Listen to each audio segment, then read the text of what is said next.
ഓണം കടന്നു വരികയാണല്ലോ, ആഘോഷങ്ങൾ കടന്നു വരികയാണല്ലോ. ഈ സമയത്തിന്റെ പ്രിയപ്പെട്ടവരെ, മുസ്ലിമീങ്ങളാകുന്ന ചെറുപ്പക്കാരോട് പറയുകയാ, നമ്മുടെ സ്കൂളുകളില്, നമ്മുടെ കോളേജുകളില്, നമ്മുടെ നാടുകളില് ആഘോഷം നടക്കുമ്പോ അതിന് പങ്കിടാൻ പാടില്ല. ഇത് ഏകദേശം ഒരു 3 കൊല്ലം മുമ്പ് മലപ്പുറം ജില്ലയിൽ തൃശ്ശൂർ ബോർഡറായിട്ട് ഒരു സ്ഥലത്ത് പ്രസംഗിച്ച പ്രസംഗമാണ്.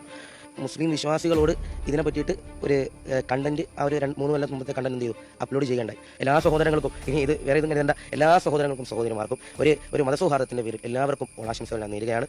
സഹോദരങ്ങൾക്കും ഓണാശംസകൾ നേരാണ്. ആർക്കെങ്കിലും എന്തെങ്കിലും ആ പ്രസംഗം കൊണ്ട് ബുദ്ധിമുട്ട് നേരിട്ടുണ്ടെങ്കിൽ ഞാൻ പറഞ്ഞു, വർഗീയവാദിയാക്കാൻ വേണ്ടി തീരുമാനിച്ചവരോടല്ല, അല്ലാത്തവരോട് ഞാൻ ക്ഷമ ചോദിക്കാണ്.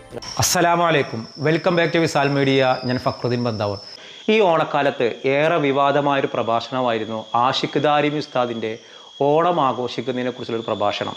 അതൊരു വലിയ വിവാദമായെന്ന് മാത്രമല്ല, ഉസ്താദിന് വളരെ വലിയ ഭീഷണി ഉണ്ടായി. ഒരുപാട് പേര് ഉസ്താദിനെ തെറി പറഞ്ഞു. തെറി പറയുന്നവർ നല്ലൊരു വിഭാഗവും മുസ്ലിങ്ങൾ തന്നെയാണ്. ഓണം ആഘോഷിക്കരുതെന്ന് പറയാൻ നീ ആരാടാന്നൊക്കെ പറഞ്ഞിട്ട് ഗംഭീര തെറിവിളിയായിരുന്നു. ആഷിഖ് ഉസ്താദ് തന്നെ ഉസ്താദിൻ്റെ സ്വന്തം ഇൻസ്റ്റയിലാണ് ആ വീഡിയോ പോസ്റ്റ് ചെയ്തത്. അതോടുകൂടിയാണ് അതൊരു വലിയ വിവാദമായത്. എന്തായാലും ഈ ഒരു വിഷയം വന്നതോടുകൂടി ഉസ്താദിൻ്റെ ഭീഷണി കൂടുകയും കഴിഞ്ഞ ദിവസം മറുനാടൻ മലയാളിയിൽ ഉസ്താദിൻ്റെ ഒരു ഇൻ്റർവ്യൂ വന്നു.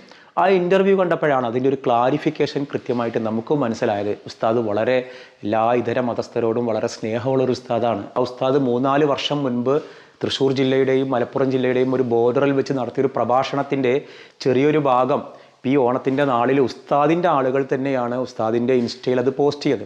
പക്ഷേ പല ആളുകളും ആദ്യത്തെ 2, 3, 4 സെക്കൻഡിൻ്റെ മാത്രം എടുത്തിട്ടാണ് ഉസ്താദിന് റിയാക്ട് ചെയ്തത്. എന്തായാലും ഉസ്താദ് പറയുന്ന ഈ കാര്യങ്ങളൊന്ന് കേൾക്കൂ. ഇത് ഏകദേശം ഒരു 3 കൊല്ലം മുമ്പ് മലപ്പുറം ജില്ലയിൽ തൃശ്ശൂർ ബോർഡറായിട്ട് ഒരു സ്ഥലത്ത് പ്രസംഗിച്ച പ്രസംഗമാണ്. ഏകദേശം ആ ഒരു സമയം എന്ന് പറയുന്നത് ഓണം ആഘോഷിക്കുന്നൊരു സമയം തന്നെയാണ്. ആ ഒരു സമയത്ത് പ്രസംഗത്തിന് പോയ സമയത്ത് അവിടുത്തെ സംഘാടകർ പറഞ്ഞു, ഇതുവരെ ഉസ്താദെ, നമ്മുടെ നാട്ടിൽ ഓണാഘോഷം മറ്റൊക്കെ നടക്കുകയാണ്. അപ്പോൾ ഇസ്ലാം മത വിശ്വാസികളോട് അതിൻ്റെ ആ ഒരു ഓണം ആഘോഷത്തിൻ്റെയും മതസൗഹാർദ്ദത്തിൻ്റെയും അതുപോലെ നമ്മുടെ പെൺകുട്ടികൾ ഡ്രസ്സ് ധരിച്ച് ചാടാൻ പോകുന്ന തുള്ളാൻ പോകുന്നതിനെ പറ്റിയിട്ടൊക്കെ ഒന്ന് പറയണമെന്ന് ഒരു 3 കൊല്ലം മുമ്പത്തെ പ്രസംഗത്തിൽ അവിടുത്തെ സംഘാടകർ പറഞ്ഞത് പ്രകാരം പ്രസംഗിച്ച പ്രസംഗമാണ് ഇതിൻ്റെ അടിസ്ഥാനം എന്ന് പറയുന്നത്.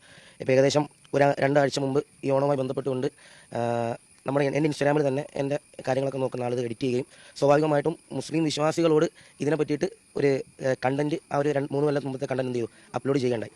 പക്ഷേ അതിൻ്റെ പുറമെ നമ്മുടെ നാട്ടിലുള്ള ബ്ലോഗർമാരും മറ്റ് ഇൻഫ്ലുവൻസർമാരെല്ലാം ആ പ്രസംഗത്തിൻ്റെ ആദ്യത്തെ ഒരു 3 സെക്കൻഡോ 4 സെക്കൻഡോ മാത്രം കട്ട് ചെയ്തിട്ട് അതൊരു വർഗീയതയിലേക്ക് കടത്തുന്ന രീതിയിലേക്ക് അതിങ്ങനെ പ്രചരിപ്പിച്ചുകൊണ്ട് പോകാൻ. ഇപ്പോൾ എനിക്ക് ആദ്യമായും അവസാനമായും പറയാനുള്ളത്, അതിൽ ഞാൻ വ്യക്തമായിട്ട് പറയുന്നുണ്ട്, ഇസ്ലാം മത വിശ്വാസികളോടാണ് പറയുന്നത്. ഇപ്പോൾ സ്വാഭാവികമായിട്ടും ഓണം ആഘോഷിക്കരുതെന്ന് ഞാനൊരു പ്രസംഗത്തിൽ പറഞ്ഞതുകൊണ്ട് അതിലുദ്ദേശിക്കുന്നത് ഭക്ഷണം കഴിക്കുകയോ അല്ലെങ്കിൽ ഹൈന്ദവ സഹോദരങ്ങളുമായി ബന്ധപ്പെടാൻ പാടില്ല, അതൊന്നും അല്ല പറയുന്നത്. ഇപ്പോൾ എൻ്റെ സ്വദേശം ആലപ്പുഴയാണ്. ആലപ്പുഴയിൽ പുന്നപ്പുറം എന്ന് പറയുന്ന സ്വദേശമാണ്. ഞാൻ ഏകദേശം എൻ്റെ ചെറുപ്പത്തിൽ ഒരു 10-12 വയസ്സ് വരെ ഞാൻ ജീവിച്ചത് എൻ്റെ വീടിൻ്റെ തൊട്ട് അയൽവക്കം ഒരു ഹൈന്ദവ സഹോദരനാണ്. ഞാൻ അവരുടെ വീട്ടിലാണ് ഏകദേശം ഒരു 12 വയസ്സ് വരെ ഞാൻ എൻ്റെ ജീവിതം മുമ്പോട്ടുണ്ട്. ഞാൻ ഇപ്പോഴും അവരെ അമ്മയെന്ന് വിളിക്കുക, അച്ഛ എന്നാണ് ഞാൻ അവരെ വിളിക്കുക. ഞങ്ങൾ പരസ്പരം അത്രത്തോളം ബന്ധമുള്ളവരാണ് ഹൈന്ദവ സഹോദരങ്ങളായിട്ട്.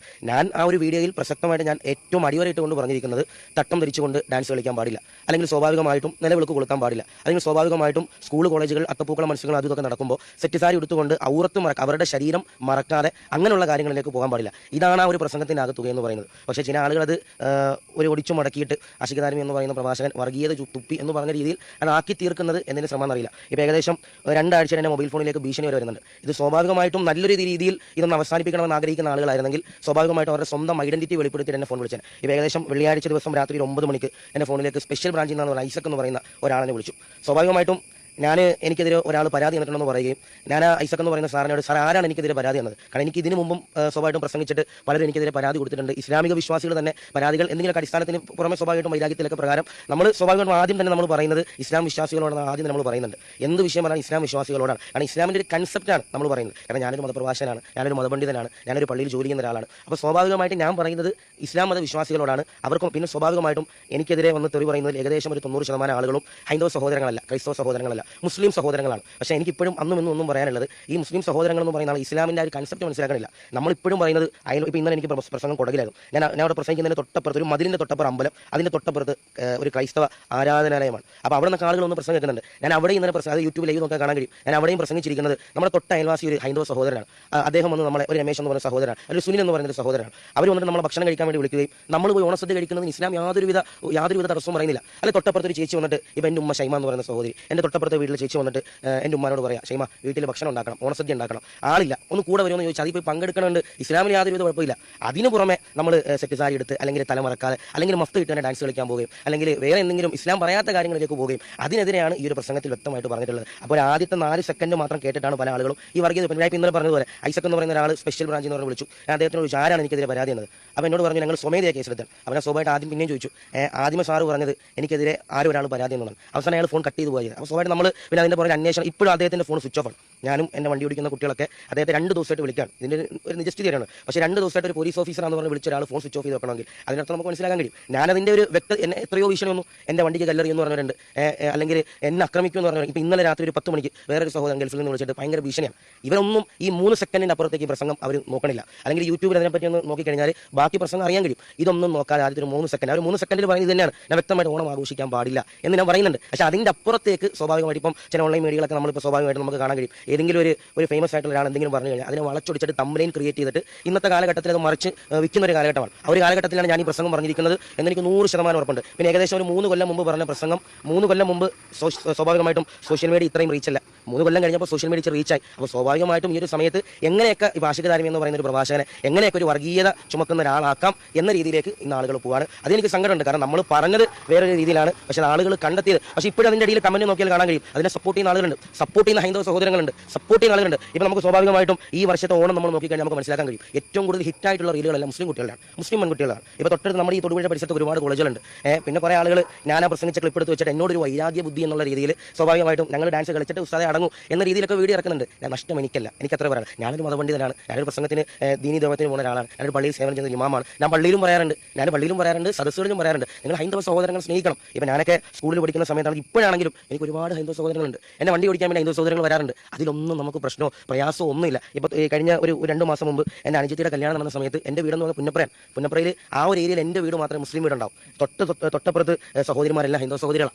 തൊട്ട് ഇടത്തെ സൈഡിൽ കാണുന്ന വീട് ക്രൈസ്തവ സഹോദരങ്ങളാണ്. അവർക്കും ഞങ്ങൾക്കും ആർക്കും പ്രയാസം പ്രശ്നമൊന്നുമില്ല. ചില ആളുകൾ ഇപ്പം ഇന്നലെയൊക്കെ ആയിട്ട് കമന്റ് ചെയ്യുന്നുണ്ട്, പക്ഷേ സ്ത്രീകൾക്ക് മാത്രമാണ് ഈ പ്രശ്നം. ഒരിക്കലല്ല മുസ്ലിം സഹോദരങ്ങൾക്കും ഇത് പ്രശ്നം തന്നെയാണ്. നമ്മൾ ഒരു ലിമിറ്റ് വിട്ടിട്ട് ഈ ഒരു ആഘോഷത്തിലേക്ക് കടന്നു പോകുമ്പോൾ അതൊരു പ്രയാസം. നിങ്ങൾ പായസം കുടിക്കുകയോ നിങ്ങൾ സദ്യ കഴിക്കുകയോ ഞാനും അരവണ കഴിച്ചിട്ട് ഒരാളാണ്. ഞാൻ സ്കൂളിൽ പഠിക്കുന്ന സമയത്ത് അരവണ കൊണ്ട് നമ്മൾ ബിസ്മില്ലായിട്ട് അരവണ കഴിച്ചാൽ ഞാനും ഇല്ലെന്നൊരിക്കലും നമുക്ക് പറയാൻ കഴിയില്ല. പക്ഷേ ഇതിനൊന്ന് വളച്ചൊടിക്കണം, ആശികധാരമിക്കെതിരെ എന്തെങ്കിലും ഉണ്ടാക്കണം, പിന്നെ റീച്ചിന് വേണ്ടിയിട്ടാണ്, ഇല്ലെന്നൊരിക്കലും പറയാൻ കഴിയില്ല. നമ്മളിവിടെ ആകത്തുകയായി പറയുന്നത് നിങ്ങൾ ഹൈന്ദവ സഹോദരങ്ങൾ ബഹുമാനിക്കണം, നിങ്ങൾ അവരുടെ വീട്ടിൽ പോയി പായസം കുടിക്കണം, അവർ അരവണ കൊണ്ട് തരുമ്പോൾ കുടിക്കണം, ഇല്ലെന്നൊന്നും ഒരാളും പറയാനില്ല. അല്ല, നമ്മുടെ വിശ്വാസത്തിന്റെ ഭാഗമായിട്ട് ഒരു പരിധി വിട്ടൊന്നിനും പോകാൻ പാടില്ല എന്ന് മാത്രമാണ് ആ പ്രസംഗത്തിൽ പറയുന്നത്. ഞാൻ എൻ്റെ ഈ വീഡിയോ കാണുന്നവരോട് പറയാനുള്ളത് ഒരു 3-4 സെക്കൻഡ് മാത്രമല്ല കേൾക്കേണ്ടത്. അതിൻ്റെ അപ്പുറത്തേക്കും ഒന്ന് ചിന്തിച്ച് ഒന്ന് നോക്കിക്കഴിഞ്ഞാൽ ഞാൻ അതിൽ എന്താണ് പറഞ്ഞതെന്ന് വ്യക്തമായി നമുക്ക് മനസ്സിലാക്കാൻ കഴിയും. അല്ലെങ്കിൽ തെറ്റിദ്ധരിച്ചവരോട് ഞാൻ ഇനി ക്ഷമ പറയാം. കാരണം വേറൊന്നല്ല, അത് തെറ്റിദ്ധരിച്ചവരോടാണ്. കാരണം മനഃപൂർവ്വം എന്നെ ഒരു വർഗീയവാദിയാക്കാൻ തീരുമാനിച്ചവരോട് എനിക്ക് യാതൊരുവിധ ക്ഷമാപണമില്ല. ഇത് എൻ്റെ ഇൻസ്റ്റാഗ്രാമിൽ മുഴുവനായിട്ടും ഏകദേശം 90,000-ഓളം ഫോളോവേഴ്സുള്ള എൻ്റെ ഇൻസ്റ്റാഗ്രാമിൽ ഔദ്യോഗികമായിട്ടുള്ള പേജിൽ എൻ്റെ പേജ് കൈകാര്യം ചെയ്യുന്ന കുട്ടികൾ അപ്ലോഡ് ചെയ്തൊരു വീഡിയോ ആണ്. ഒരു 3-4 മിനിറ്റുള്ള ഒരു വീഡിയോ ആണ്. അതിൽ ആദ്യത്തെ ഒരു 3 സെക്കൻഡ് മാത്രം വിലയിരുത്തിയിട്ടല്ല ആ പ്രസംഗത്തെ അത് ഞാൻ എൻ്റെ പ്രിയപ്പെട്ട പ്രേക്ഷകരോട് പറയാനുള്ളത്. ഇപ്പോൾ ഓൺലൈനായിട്ട് നമ്മൾ എന്ത് കണ്ടാലും ആദ്യത്തെ ഒരു 3 സെക്കൻഡ് കണ്ടിട്ട് മാത്രമല്ല നമ്മൾ എന്തിനാണെങ്കിലും നമ്മൾ വിലയിരുത്തേണ്ടത്. നമ്മൾ അതിൻ്റെ പുറമെ ബാക്കിയുള്ള കാര്യങ്ങളെല്ലാം നമ്മൾ മനസ്സിലാക്കി നമ്മൾ എന്ത് ചെയ്യുക, അൽഹംദുലില്ലാഹ് മുന്നോട്ട് പോകുക. എനിക്ക് അതിൽ പറയാനുള്ളൂ. എല്ലാ സഹോദരങ്ങൾക്കും ഇനി ഇത് വേറെ ഇതും കരുതേണ്ട, എല്ലാ സഹോദരങ്ങൾക്കും സഹോദരിമാർക്കും ഒരു മതസൗഹാർദ്ദത്തിൻ്റെ പേരിൽ എല്ലാവർക്കും ഓണാശംസകൾ ഞാൻ നേരുകയാണ്. ഈ സഹോദരങ്ങൾക്കും ഓണാശംസകൾ നേരാണ്. ആർക്കെങ്കിലും എന്തെങ്കിലും ആ പ്രസംഗം കൊണ്ട് ബുദ്ധിമുട്ട് നേരിട്ടുണ്ടെങ്കിൽ ഞാൻ പറഞ്ഞു, വർഗീയവാദിയാക്കാൻ വേണ്ടി തീരുമാനിച്ചവരോടല്ല, അല്ലാത്തവരോട് ഞാൻ ക്ഷമ ചോദിക്കുകയാണ്. എന്തായാലും ഉസ്താദ് ഓണാശംസകൾ പറഞ്ഞു. ഓണാശംസകൾ പോലും പറയുന്നത് ഹറാമാണെന്ന് പറയുന്ന ആളുകളുണ്ടായിരുന്നു. എന്തായാലും അൽഹംദുലില്ലാഹ് ഉസ്താദ് കാര്യങ്ങൾ വ്യക്തമാക്കി തന്നു. പിന്നെ ഉസ്താദിൻ്റെ ആ പ്രഭാഷണം തീർച്ചയായിട്ടും തെറ്റിദ്ധാരണ ഉണ്ടാക്കുന്നതാണ്. കാരണം അതിൽ കൃത്യമായിട്ട് പറയുന്നത് ഔറത്ത് മറക്കാതെ നിങ്ങൾ ഓണത്തിന് സെറ്റ് മുണ്ട് കൊടുത്തിട്ട് അല്ലെങ്കിൽ സെറ്റ് സാരി എടുത്ത് ഡാൻസ് ആടുന്നതൊന്നുമല്ല. ആ പ്രഭാഷണം കേട്ട് കഴിഞ്ഞാൽ ഓണത്തിന് ഒരു ആഘോഷങ്ങളിലും പങ്കെടുക്കരുത്. ആ ഒരു ഭാഗത്ത് 57 സെക്കൻഡിൻ്റെ വീഡിയോ ആണ് ഉസ്താദ് ഇട്ടത്.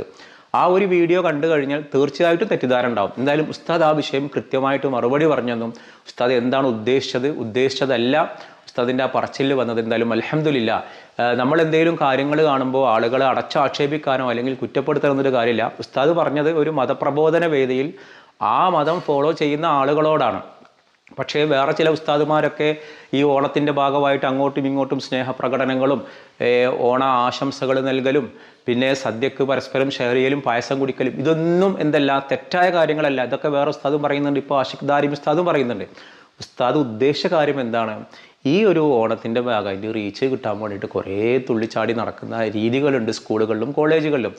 അതിനെതിരെയാണ് എന്ത് ചെയ്തത് ആഷിഖ് ഉസ്താദ് പറഞ്ഞു. എന്തായാലും ഉസ്താദ് വിശദീകരിച്ചാൽ അൽഹംദുലില്ലാഹ് സന്തോഷമുണ്ട്.